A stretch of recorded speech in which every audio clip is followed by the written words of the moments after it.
J'aimerais commencer par partager une reconnaissance des territoires traditionnels. Je reconnais que la province de Nouveau-Brunswick, où moi je suis, et les terres sur lesquelles j'ai le privilège de travailler et de vivre sont situées sur les territoires non cédés et traditionnels des peuples Wolastoq, Mi'kmaq et Passamaquoddy. N'hésitez pas à partager votre propre reconnaissance dans le chat, s'il vous plaît. Comme je l'ai mentionné plus tôt, il s'agit du deuxième d'une série des webinaires soulignant la manière dont les conseils scolaires du Canada soutiennent le bien-être au travail. Moi, je suis Max Cook, PDG du réseau EdCan. Ce n'est que l'une des nombreuses façons dont nous travaillons pour atteindre notre objectif organisationnel d'intégrer le bien-être dans tous les aspects des systèmes éducatifs canadiens, de la maternelle à la deuxième année, afin que nous puissions soutenir le bien-être au travail de manière durable et viable. En plus de ces webinaires, le programme Bien de mon travail d'EdCan offre des services des conseillers en bien-être au travail, des opportunités d'apprentissage professionnel, une communauté de pratiques pan-canadiennes et une plateforme de sensibilisation qui comprend une variété de ressources gratuites disponibles sur notre site Web. Alors, maintenant, j'ai le plaisir de vous présenter notre invité spécial aujourd'hui. François Rouleau est directeur général du Conseil scolaire acadien provincial en Nouvelle-Écosse, le CSAP. Le CSAP a été l'un de nos premiers clients bien dans mon travail après le lancement des services de conseiller en bien-être au travail. Et ce conseil scolaire a fait de merveilleux progrès depuis son travail initial avec une de nos conseillers francophones de bien de mon travail. Aujourd'hui, François partagerait son parcours depuis l'établissement du bien-être comme priorité, à collecter des données et à prendre des mesures significatives pour soutenir le bien-être du personnel. Alors, bienvenue, François. Oui, allô Max. Avant de discuter du parcours de votre conseil scolaire, pourriez-vous peut-être parler un peu des territoires régionaux divers du CSAP, comme du nombre d'élèves et de certains des défis uniques liés au travail dans un système éducatif minoritaire linguistique dans une province majoritairement anglophone, par rapport à la bien-être du personnel et vos élèves? Oui, absolument. Puis d'abord, juste, j'ai manqué un bout, alors j'espère que je ne vais pas répéter quelque chose que tu as déjà mentionné, parce que, crois-le ou non, j'ai été complètement déconnecté et puis je viens de me reconnecter. Alors, Oh, on y va chanceux! maintenant en espérant que ça n'arrive pas de nouveau. Fait que oui, moi, je suis ici à Mi'kma'ki, la partie néo-écossaise de Mi'kma'ki, qui est la Nouvelle-Écosse. Qui est le territoire, en fait, le CSAP couvre l'ensemble du territoire de la Nouvelle-Écosse. On a d'un bout à l'autre, on a environ 800 kilomètres qui séparent l'école la plus loin au sud, qui est à Wedgeport, de l'école la plus loin au nord, qui est l'école NDA à Chéticamp ou l'école Centre scolaire Toile de l'Acadie. Alors, on a un grand territoire. On a 23 écoles pour couvrir l'ensemble du territoire. On est rendu à environ 6500 élèves. On a une croissance là, annuelle qui est au moins de 2 2-3 en fait, qui serait plus puis je parlerai tantôt de nos plus grands défis, mais la rétention des élèves en est un. Alors, puis on a été créé en 1996, alors c'est là où on a pris pied pour la première fois. Quand je parle de défis, alors c'est ça, on a des écoles rurales, urbaines, puis dans nos communautés plus rurales, ils sont établis dans nos régions acadiennes historiques qui sont ici depuis très longtemps, le retour de la déportation. On a aussi des écoles en milieu urbain qui sont de plus en plus multiethniques. Alors, on a des écoles avec des élèves, des nouveaux arrivants qui arrivent de partout, puis qui se trouvent dans nos écoles. Alors, On a des belles choses qui se passent un peu partout, puis c'est ça à peu près pour l'instant le CSAP, pour le moment. Et la croissance aussi, j'imagine, avec les élèves, comme partout au Canada. C'est C'est un pour ça que je dis défi pour le moment. majeur. Oui. Exact. Alors, j'ai aimé lire votre article récemment publié dans notre magazine qui s'appelle Education Canada, intitulé Santé et bien-être du personnel, le processus stratégique du Conseil scolaire acadien provincial de la Nouvelle-Écosse. Cet article-là est disponible maintenant sur notre site web au www.edcan.ca. Alors, dans cet article, le processus stratégique du CSAP, et c'est incroyable de voir jusqu'où vous et votre équipe avez progressé depuis notre discussion d'introduction en 2020. Qu'est-ce qui a incité le CSAP à donner la priorité au bien-être du personnel? Ben, c'est d'abord sa communauté scolaire. Alors, il faut comprendre qu'en 18-19, les gens ont été consultés pour développer le plan stratégique qui a été mis en œuvre depuis 2019 jusqu'à aujourd'hui. Et puis, dans le plan stratégique, on avait le bien-être qui était autant le bien-être des élèves que celui de son personnel. Et puis cette cible-là est toujours importante. Fait que dans le futur, dans le nouveau plan stratégique qui est en développement présentement, le bien-être reste une des quatre grandes axes, quatre priorités. Alors, le bien-être va rester. Aussi, au niveau du personnel, jusqu'à la pandémie, il faut dire que notre taux de rétention du personnel était enviable. On avait vraiment une stabilité, peut-être pour certains groupes moins, mais pour nos groupes en particulier d'enseignants et d'administrateurs, c'était très stable. Mais depuis la pandémie, puis je crois qu'on retrouve un peu partout au Canada le même enjeu. On a eu un plus grand roulement de personnel et puis ça renforce l'importance de travailler à créer un milieu accueillant et inclusif pour tout notre personnel. Absolument, c'est une tendance pan-canadienne, anglo-franco, vraiment un grand défi. Alors, félicitations. Après avoir identifié le bien-être du personnel comme une priorité, quelles ont été les étapes suivantes? Oui, alors tout de suite, après l'établissement de notre plan stratégique, on a formé un comité qui a commencé à faire un peu de recherche pour voir qu'est-ce qui existait au niveau des centres régionaux conseils scolaires au niveau du pays. On était surpris, on voyait qu'il n'y avait pas un grand nombre d'initiatives et c'était pas une priorité qu'on retrouvait un peu partout. Puis ce comité-là, tout de suite, a réalisé que la première des choses qu'on devait faire, c'était d'établir une barre, d'avoir des données. Alors, on a communiqué avec, on a retenu les services de la firme Descormier et Associés, qui a établi une enquête au sein du personnel, de l'ensemble du personnel. Puis, c'était on a réussi à aller chercher plus de 80 alors, du personnel qui ont complété le questionnaire, qui est Wow. quand même très bien. Alors, les données Oui. sont assez solides. Et Oh. puis, qui nous a permis de voir que vraiment, dans l'ensemble, il y a quand même un taux de satisfaction qui était assez élevé, mais qui variait quand même d'un groupe d'employés à l'autre, puis d'un milieu de travail à l'autre. Alors, on s'est dit, bon, ben, il faut établir une stratégie, puis il faut d'abord mettre des gestes concrets pour que les gens puissent voir qu'on est en action et puis que le bien-être de notre personnel, c'est une priorité.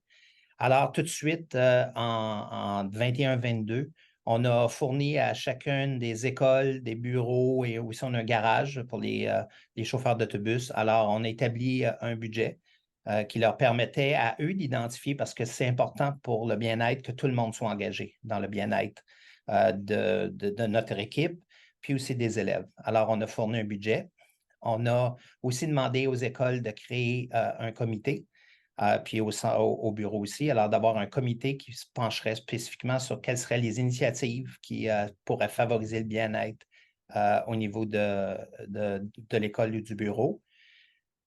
Ensuite, On a vu que, comme j'ai indiqué plus tôt, on y avait certains milieux où les données nous laissaient croire qu'il y avait peut-être un besoin d'un peu plus un coup de pouce. Alors, on a embauché une coach professionnelle qui est aussi professeure à l'Université de Moncton, Mireille Demers, qui a aidé puis qui aide encore à accompagner une équipe à la fois pour les aider à trouver mettre des bonnes bases pour favoriser un changement positif de culture au niveau de l'école pour le bien-être des élèves, du personnel. Et puis enfin, comme vous savez, on voulait aussi avoir des yeux critiques sur les données qu'on avait reçues et puis sur les prochaines étapes. Alors, tout de suite, on a vu l'article qui parlait du bien-être dans mon travail d'EdCan, et puis on t'a contacté. En fait, toi et moi, on a eu des bonnes discussions avec un de mes collègues. Et puis on a pu trouver une francophone pour venir travailler avec nous, et avec votre équipe en même temps, pour nous aider à développer la suite. Alors, ça, c'était les premières parties. Une de nos premières clients. Alors, nous sommes très contentes quand on a négocié ça avec vous autres. Et encore un grand remerciement. Mais je dirais divulgation complète. Toutes nos ressources de Bien dans mon travail ne sont pas encore disponibles en français, mais cela, comme tu as dit, cela ne nous a pas empêché de travailler avec votre équipe. Et nous sommes impatients de travailler avec davantage de conseils scolaires francophones à travers le Canada. Alors, moi, je vous demanderais, pouvez-vous nous en dire plus sur la collaboration avec Mme Séguin, la consultante bien dans mon travail?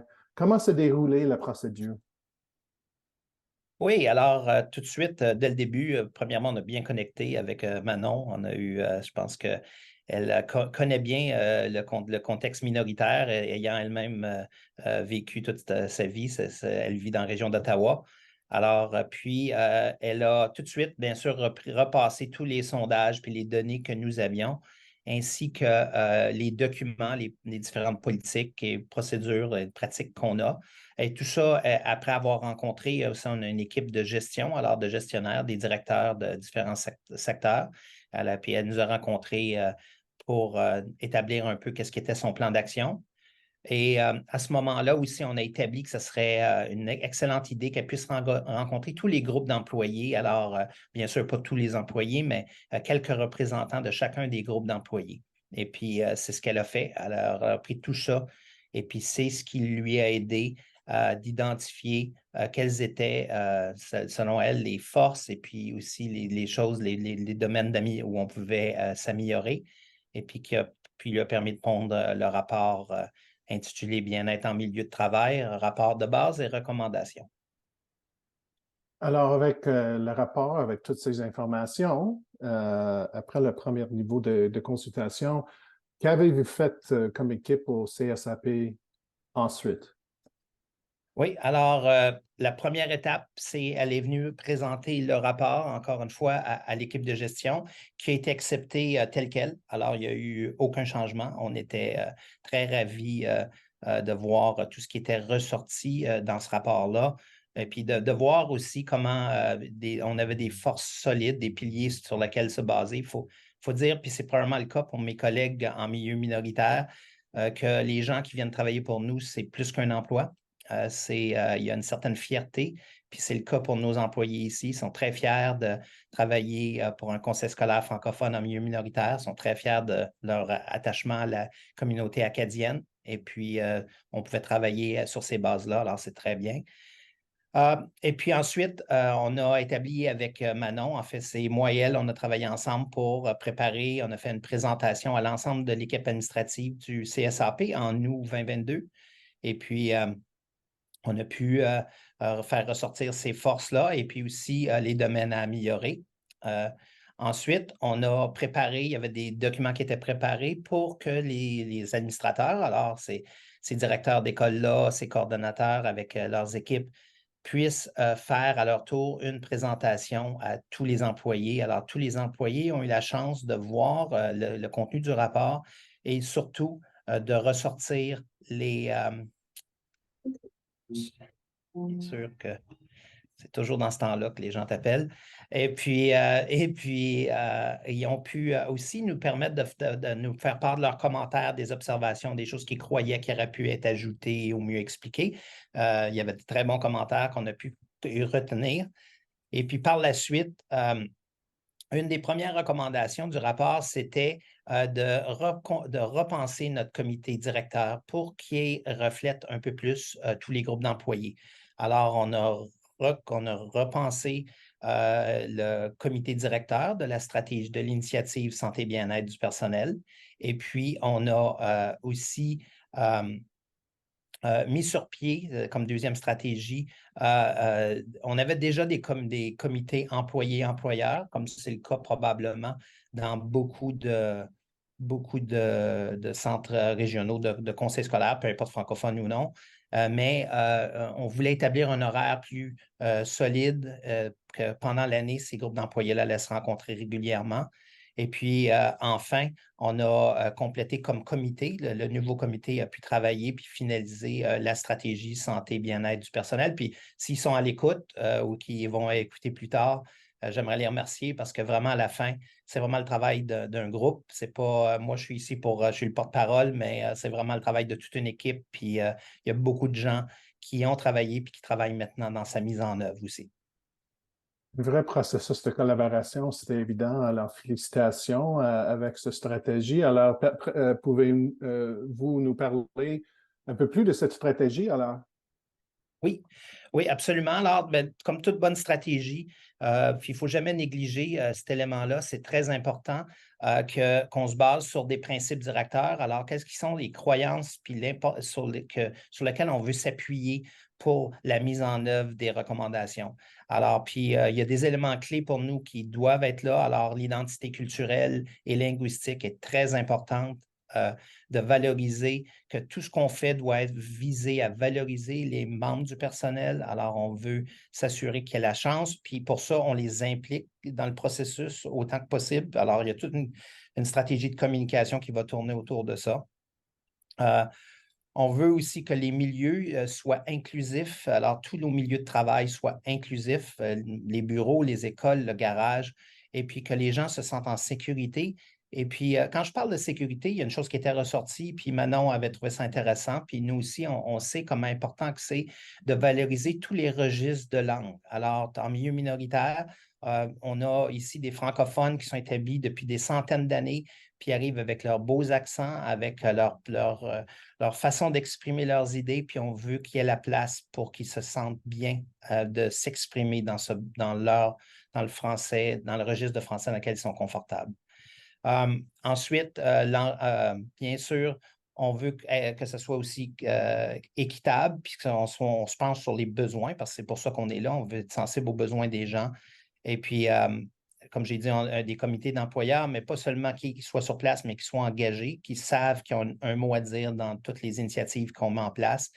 Et puis, on veut se baser sur des données objectives. Alors, à la fin, je vais le mentionner, mais on a besoin d'avoir des données qui vont nous permettre de voir le progrès qu'on fait, puis les domaines, les endroits où on a besoin de travailler un peu plus. Alors, ça, c'est au niveau des principes directeurs. Maintenant, les priorités. Alors, vous voyez notre petit visuel là. Alors, ça représente les 5 priorités de notre stratégie. Les 5 priorités retenues. La première étant, puis il n'y a pas d'ordre, alors je vais nommer dans l'ordre, mais il n'y a pas un ordre précis, ils sont dans l'ordre alphabétique pour être honnête. C'est de favoriser la communication bidirectionnelle. Alors, c'est important que les gens y aient un endroit, comme par exemple, on a déjà eu une boîte de suggestions, mais les gens peut-être qui ne sont pas au courant que la boîte de suggestions existe. Alors, de faire présentement, c'est une des choses qu'on veut faire cette année, c'est de remettre à l'avant-plan puis de montrer l'importance que tout le monde a la chance de faire des suggestions et puis que ces suggestions-là vont être remises aux personnes concernées. Alors, ça, c'est une action sous cette stratégie-là qu'on veut faire. On veut il y a eu beaucoup de postes ces dernières années en Nouvelle-Écosse. La Nouvelle-Écosse a investi en éducation. Il y a eu beaucoup d'investissements. Mais à la création de ces postes-là, parfois, il y a des descriptions de tâches puis des responsabilités, mais peut-être qu'on ne les communique pas autant qu'on devrait. Alors, ça, c'est une autre chose. On veut travailler au niveau de la communication de ces descriptions de tâches-là. Et puis, la communication, les commentaires qu'on a reçus, ce n'est pas nécessairement toujours au niveau provincial. Des fois, c'est au niveau des bureaux ou des écoles ou du garage que la communication se fait moins bien. Et puis, alors, on travaille, notre coordonnatrice des communications, et elle va travailler avec certainement, elle va aller chercher de l'appui chez certains, mais pour créer des référentiels. Alors ça, puis des référentiels, c'est utile après pour les gens de les aider dans leur communication. Alors ça, c'est la première priorité. On a 4 autres priorités. Je vais essayer d'accélérer un peu parce que je vois le temps qui passe, mais pas la prochaine. Je vais prendre le temps de faire celle-là comme il faut parce que c'est très important. La gestion du changement. Alors, on a fait toutes sortes de lectures préalables à ça. Entre autres, il y a un chercheur, Pierre Collerette, qui est vraiment très reconnu, en tout cas du côté francophone, en milieu minoritaire, qui nous parle de tout ce qui touche le changement. Alors, on a beaucoup de travail à faire dans ce domaine-là parce qu'il y a eu beaucoup de changements ces dernières années-là et puis on a besoin de s'appuyer sur des bonnes pratiques de changement.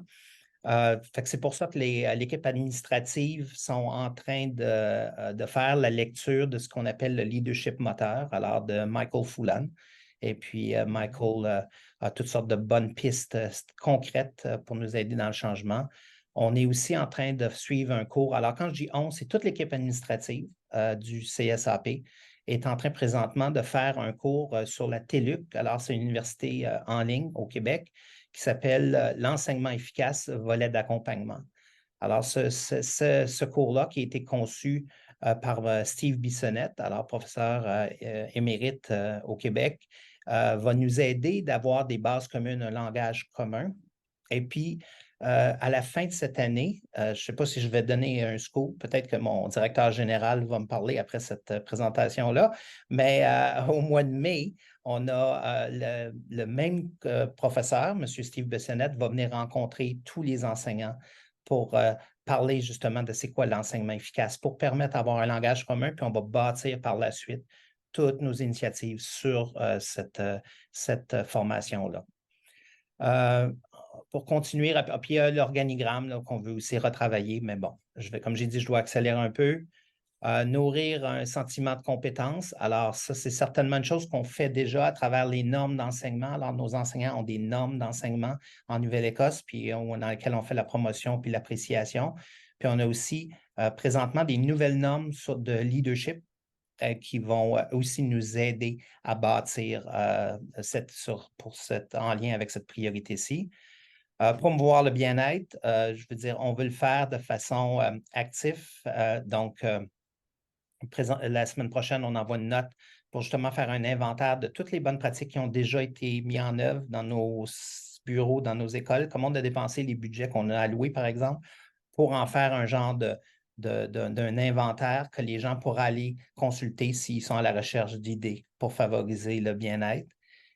Puis enfin, dernière priorité, c'est valoriser et reconnaître. Alors, on a déjà un programme de reconnaissance sur lequel on travaille pour élargir ce programme-là pour que tous nos employés sont reconnus. Puis je vais donner un exemple. On a remis cette année un balai d'or. Alors, un balai, je dis un balai pour balayer, là, un balai d'or à l'école qui a rencontrer les plus belles réussites au niveau de l'entretien, du nettoyage de l'école. Alors, voilà une façon de reconnaître un groupe d'employés. Et puis, toutes sortes d'autres choses. Enfin, il ne faut pas, dans cette stratégie-là, il faut aussi être capable de la mesurer. Alors, comme je dis, on est parti des sondages qui maintenant commencent à être un peu vieux, 2021. Alors, c'est dans nos plans très bientôt de reprendre ces sondages-là. Probablement en 2024, on n'a pas arrêté une date encore, puis pour réévaluer l'état de la situation, pour avoir un portrait. On a aussi des discussions avec une chercheure présentement pour peut-être s'associer à cette recherche-là pour nous aider à voir qu'est-ce qui est la progression du sentiment de bien-être de nos employés au CSAP. Alors, voilà, ça, c'est la dernière partie de la stratégie. François, ça roule au CSAP. J'imagine que tu es très fier de ton équipe avec le travail que tu as fait, que tu as accompli jusqu'à date. Je pense qu'on a toute une équipe, puis nous sommes tous très engagés, l'équipe de gestion, puis notre directeur général, Michel, là, qui est présentement un congrès à Ottawa, mais qui est bien au courant, bien en su là, de toutes les démarches qu'on a faites jusqu'à maintenant, puis c'est une priorité au sein de l'équipe, oui. Votre équipe est en bon chemin. C'est parce que le changement de culture, c'est vraiment l'aspect le plus difficile. Et c'est un processus, ça prend des années, hein. Je trouve que votre chemin était déjà presque là, puis je dirais félicitations. Juste une petite question, est-ce que le rapport, le plan stratégique, est-ce que ce serait disponible au public bientôt? Oui, en fait, les différents volets qui ont été retenus ont déjà été distribués dans le système. Maintenant, le contenu puis le plan, l'opérationnalisation du plan, ça, c'est quelque chose qu'on va développer pendant toute l'année. Alors, et puis qui sera certainement disponible. Puis comme toute chose, ça va se trouver sur notre site web aussi, je dirais par la fin de cette année ou au début de l'année prochaine. Mais le personnel l'aura eu avant ça, là. Ben, c'est sûr un plaisir pour EdCan à partager ça quand ça pourrait y aller. Puis aussi les réussites au niveau d'école par rapport à la stratégie. On a hâte de partager ça aussi. Alors, je dirais merci beaucoup, François, et à tout le monde pour votre temps aujourd'hui. J'espère que le parcours du CSAP vous incitera à envisager de travailler avec nous autres, le réseau EdCan, dans le programme Bien de mon travail. N'hésitez pas de me contacter si vous souhaitez en savoir plus. mcook à edcan.ca. Et je dirais à tout le monde, passez une bonne fin de journée. Merci beaucoup. Ouais. Merci, Max, à toi, puis à toute ton équipe là, pour l'excellent appui, puis à Manon aussi qui nous a vraiment guidés dans la bonne direction. Fait que je crois que c'est un morceau clé, puis j'encourage mes collègues à travers le pays de considérer, chercher cet appui-là. Alors, merci, puis merci aux gens qui se sont présentés là, pour assister à ce webinaire-là.